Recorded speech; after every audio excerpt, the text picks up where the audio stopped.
একটি মরুভূমি যেখানে কিছু সময় আগেও জলের কোনো চিহ্ন ছিল না, কিন্তু সেখানেই একদিন এমন জলের ফোয়ারা দেখা দিল যা সবাইকে হতবাক করে দিল। 28/12/2024 সকালবেলা রাজস্থানের জয়সলমীরের মোহনগড়ে টিউবওয়েলের জন্য খনন কাজ চলছিল। হঠাৎ করে সবাইকে চমকে দিয়ে মারাত্মক জলের ফোয়ারা উঠে এলো এবং যার মধ্যে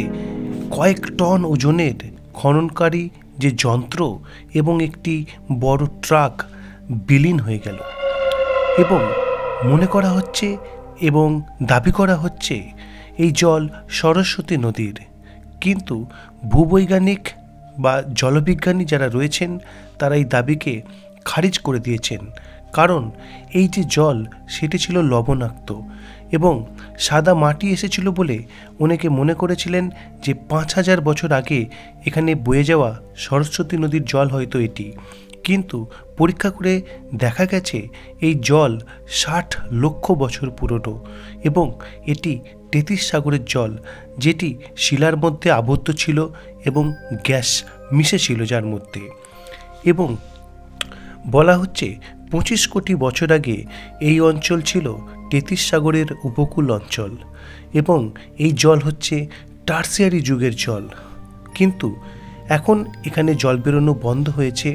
29/12/2024 রাত থেকে, কিন্তু এখনও গ্যাসের বুদবুদ বেরোচ্ছে, যা নিয়ে কিন্তু ওএনজিসির বিজ্ঞানীরা এবং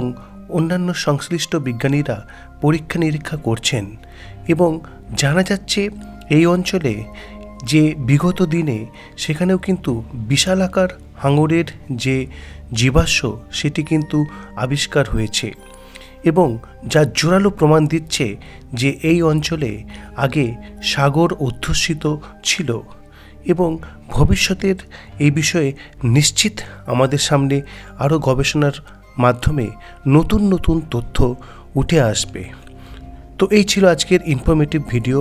কেমন লাগলো আপনাদের অবশ্যই কমেন্ট করে জানাবেন এবং ভালো লাগলে চ্যানেলটি সাবস্ক্রাইব করবেন